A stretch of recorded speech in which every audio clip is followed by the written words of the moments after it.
નમસ્કાર મિત્રો, ફરીવાર આપણે એચપી મીડિયા યુટ્યુબ ચેનલમાં તમારું સ્વાગત છે. મિત્રો, કાજલ મહેરિયા અને મિત્રો અલ્પેશ ઠાકોર મિત્રો જે બંને લગ્ન કર્યા હતા પણ તેનો વિવાદ ચાલી રહ્યો હતો, પણ હજી સુધી મિત્રો કાજલ મહેરિયા કશું બોલ્યા નહોતા. પણ મિત્રો હવે કાજલ મહેરિયા પણ સોશિયલ મીડિયા પર આવી ગયા છે ને તેમની ચર્ચા એ વિગતવાર કરી છે. અને મિત્રો જોઈ શકો છો કાજલ મહેરિયા શું કહે છે એને લઈને. તો મિત્રો વિડીયોની અંદર જોવાનું રહેશે અને આ ચેનલ પર નવા તો હશે ચેનલ સબસ્ક્રાઈબ કરી દો અને વધુને વધુ લોકો સાથે આ વિડીયો શેર કરો અને ચેનલ સબસ્ક્રાઈબ કરો. જય હિન્દ, જય ભીમ, જય વિયતમાં. હું લોક ગાય કાજલ મહેરિયા ઘણા સમયથી ચર્ચાનો મુદ્દો જે વાત મારા પારિવારિક હતી, ઘરની વાત હતી એટલે ઘરમાં જ રહે એવી ભાવનાથી તમારી સમક્ષ ક્યારે રજૂઆત નથી કરી. પરંતુ આજે હદનો છેડો પાર થઈ ગયો હોય એવું મને લાગે છે.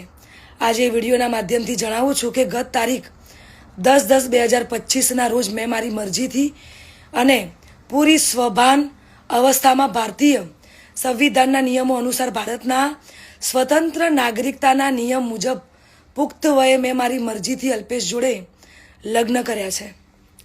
ના કોઈ ધાકધમકી કે ના કોઈ દબાણથી કર્યા છે. અલ્પેશ અને મારું પોતાનું રિલેશન છેલ્લા 1.5 વર્ષથી હતું. આ વાતની જાણ મારા પરિવારને મેં કરેલી, પરંતુ એમની રાજીપો ના હોવાથી મેં મારી જાતે મારું ભવિષ્ય, મારી જિંદગી મહત્વપૂર્ણ નિર્ણયમાં મેં મારી જાતે લીધો છે. એ બાબતે મારો પહેલો ઘણો કે છેલ્લો ઘણો જવાબ આજ રહેશે અને આજ હશે. તો ખાસ જણાવું છું કે અમે બંને રાજી ખુશીથી રહીએ છીએ. હું મારી આ પર્સનલ વાતમાં ના કોઈ સમાજને કે ના કોઈ વડીલોને ગેરમાર્ગે દોરવા નથી માંગતી.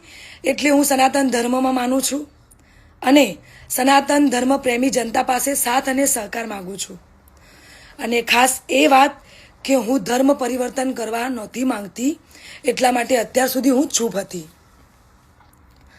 આ નિર્ણય પર અડગ રહી છું એનું કારણ કે હું સનાતની છું અને મારા પરિવાર દ્વારા અલ્પેશ અને મારા પર જે આક્ષેપો નાખવામાં આવ્યા છે, અલગ અલગ ધમકીઓ, મારી નાખવાની, ઉપાડી દેવાની, આ બધી ધમકીને અને ખાસ કે મારા સાસરે એટલે કે શેરથા જઈને જેમ તેમ બોલી અને ધમકીને આપી બધી વાહિયાત વાતોથી કંટાળીને તમને બધાને વિડીયો દ્વારા જણાવું છું.